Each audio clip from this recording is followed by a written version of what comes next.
En el marco de los festejos por el aniversario 65 de la Facultad de Letras Españolas de la Universidad Veracruzana, presentamos el ciclo de entrevistas Pasillos de la Memoria, en el cual docentes de diversas generaciones comparten su experiencia sobre lo que les ha significado ser miembros de esta comunidad académica. Su testimonio, rico en matices y resonancias, constituye un capítulo fundamental de nuestra historia universitaria. Acompáñenos.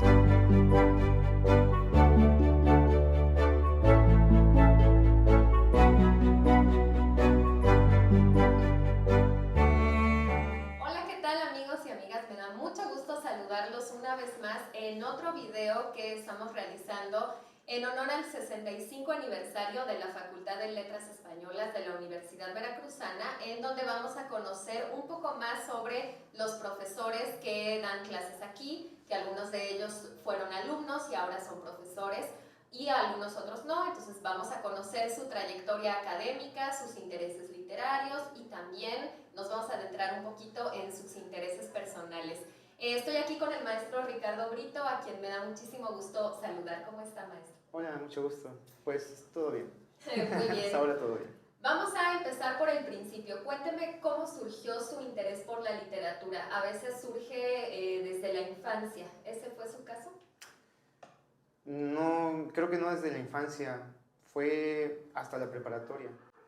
En la preparatoria de forma independiente, porque como asistí a una preparatoria en la que no le daba mucha atención a la literatura, pero pues ya sabes, de alguna u otra manera te vas acercando a ella, y comencé leyendo cuentos. Realmente, si me preguntan, no recuerdo qué cuentos eran. Mi papá, como trabajaba en una secundaria, llevaba a veces libros de la biblioteca, y entre ellos venían unos compendios de cuentos tabasqueños, y realmente no me acuerdo qué eran esos cuentos, pero recuerdo haberlos leído. Pero era, vaya, una lectura que no era memorable. Si me preguntan de la infancia, más bien no es literatura. Yo sí me acerqué a través de cosas más populares, como la historieta. Mi papá sí se empeñaba en comprarme cosas como Memín Pinguín. Leí El pecado de Oyuki, leí otros textos que eran de esta colección que se llamaba Lágrimas y Risas, que editaba Mundo Beat. Y de alguna u otra manera siempre pensé que eso no tenía relación con la literatura, pero te das cuenta que incluso existe un género que se llama novela gráfica, y bueno, para mí en la infancia ese fue un incentivo. Ya en la preparatoria fueron estos cuentos, pero realmente fue ya hasta al final de la preparatoria, cuando yo me quise acercar a otros tipos de texto, ya no cuentos, ya no compendios. Entonces uno de los primeros que leí fue Eugenia Grandet, y la verdad se me hizo muy pesado. O sea, para hacer la primera novela que leía se me hizo muy pesado, pero a partir de ahí busqué en la Universidad Veracruzana, vi lengua y literatura hispánica, revisé el currículum, me llamó la atención las materias de literatura, ya estaba yo interesado en ello, pero yo creo que le pasa a todo el mundo, realmente no puedes visualizar el gran campo que representan las letras. Entonces mi amor genuino, o sea, el amor genuino surge ya aquí en la carrera. O sea, claro. Me interesa antes, pero el amor en la carrera. Hablaba ahora de las historietas de Memín Pinguín, de todas estas producciones literarias, acerca de las cuales creo yo que se tienen muchos prejuicios, ¿no? Sí. Que mucha gente a lo mejor cree que eso no es literatura, que literatura es un libro, además de pasta gruesa, de pasta dura, de 800 páginas y editado por una editorial ya consolidada, ¿no?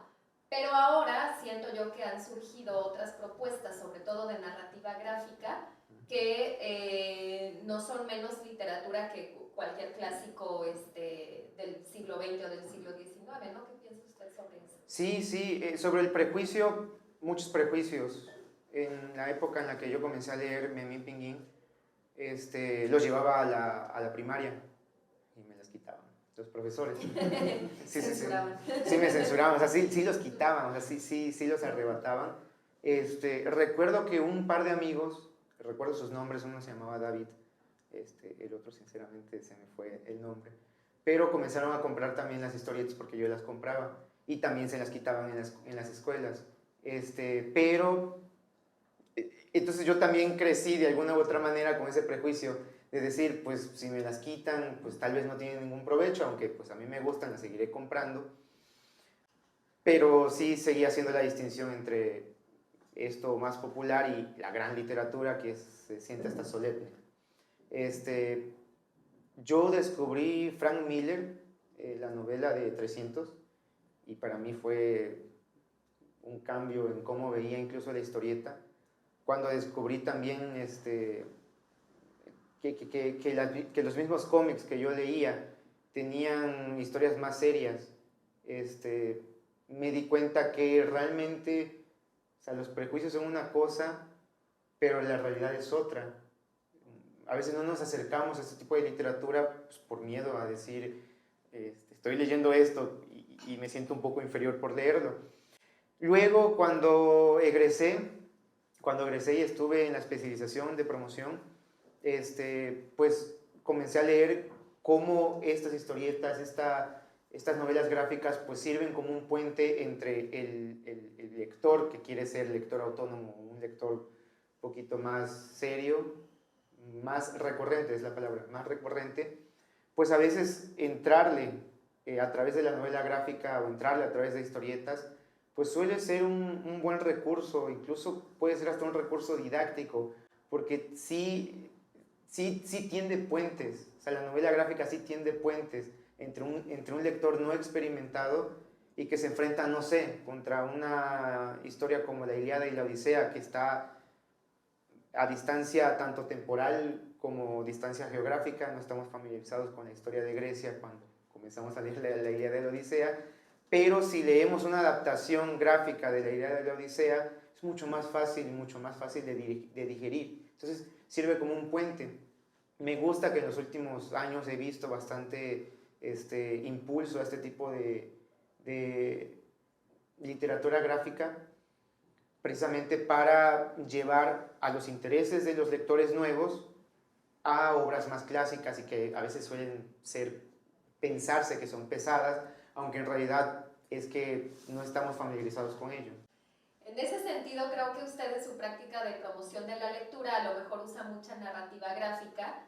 ¿Qué otros géneros le han resultado favorables para promocionar la lectura? No quiero decir que haya fórmulas mágicas, pero a lo mejor un clásico funciona mejor, literatura de humor funciona mejor, algo sobre nuevo periodismo. ¿Ha notado algunas tendencias? Pues fíjese que se utiliza mucho para la promoción los cuentos breves, los relatos breves.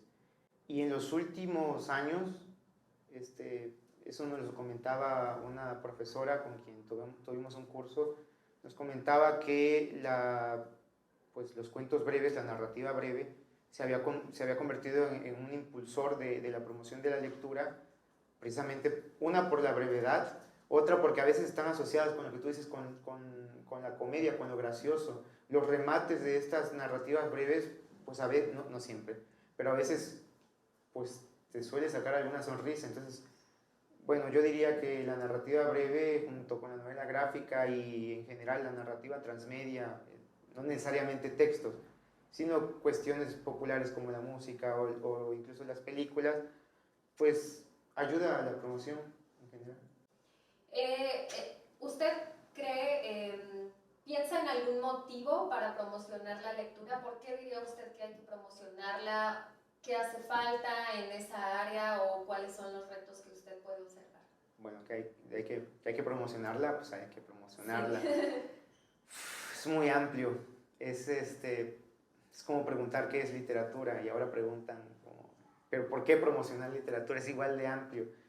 La literatura, bueno, no, la lectura en general, no solamente la literatura, pero la lectura en general es tan vasta en todas las habilidades que nos puede ayudar en nuestra vida profesional, en la personal, en la escolar, que yo tal vez lo centraría de esta manera.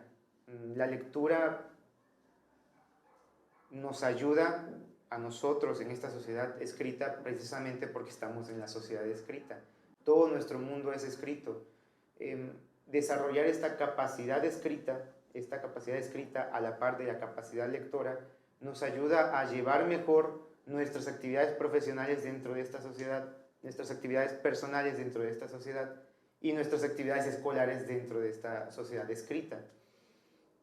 En general, la importancia de la lectura no solamente recae en su parte práctica, es decir, tengo que tener capacidad lectora para estudiar para el examen, pasarlo, no solamente tengo que tener capacidad lectora para leer lo que tengo que darle a mis alumnos y explicarlo lo mejor que pueda.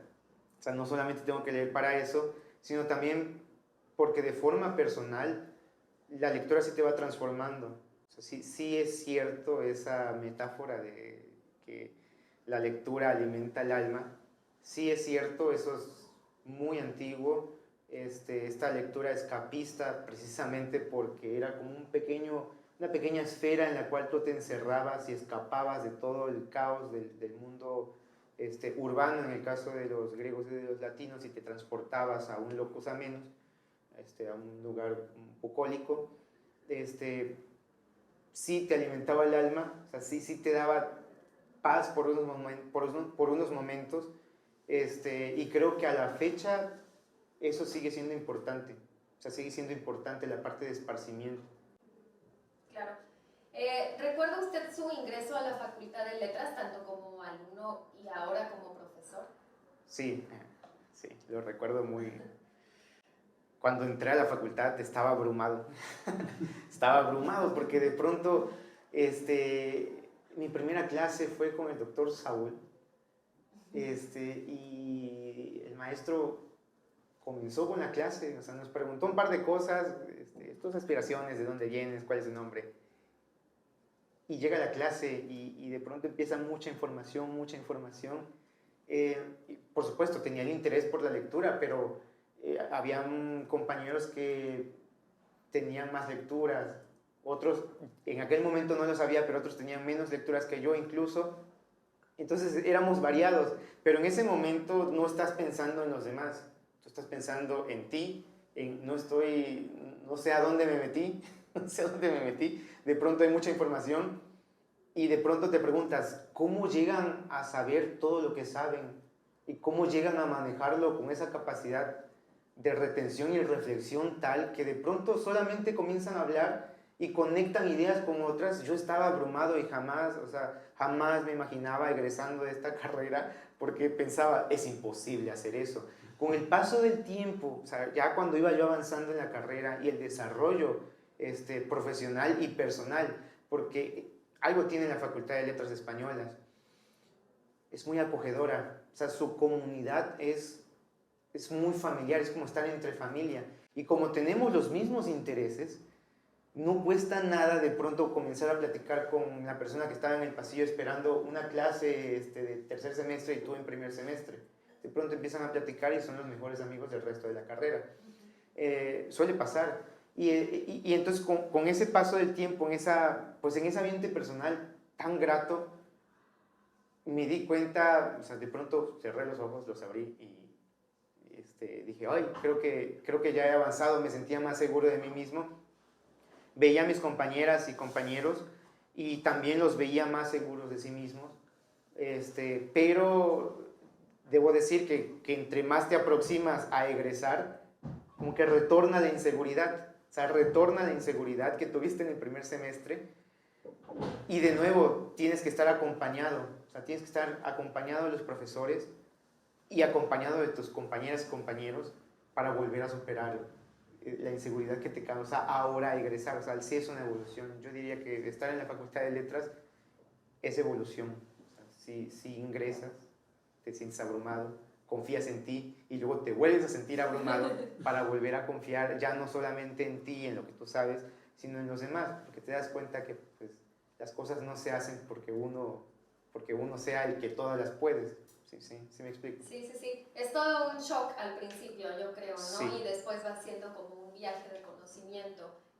También recuerdo mis primeras clases me tocó exponer un libro que se llama El Canon Occidental de Harold Bloom, y ese texto lo conservaba hasta hace poco porque fue muy revelador para mí. Estaba todo rayoneado y yo tenía algunos apuntes porque ni siquiera sabía que era un arquetipo.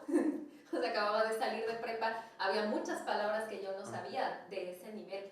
Pero es verdad que como usted dice, ha habido un acompañamiento, y mientras uno más practica, más se va haciendo experto. ¿Usted piensa en ese shock que tienen a lo mejor los alumnos cuando usted da clases? A lo mejor de repente los ve lampareados o los ve un poco perdidos. ¿Cómo aborda eso? Ah, sí sucede. Siempre va a suceder. O sea, jamás se va a acabar eso.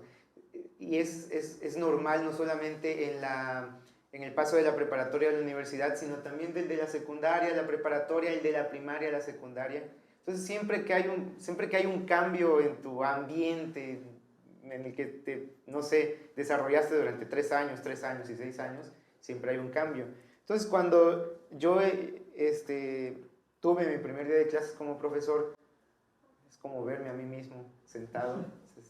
Es sorprendente que generación tras generación se siga manteniendo las mismas miradas de shock, las mismas miradas, las mismas preocupaciones.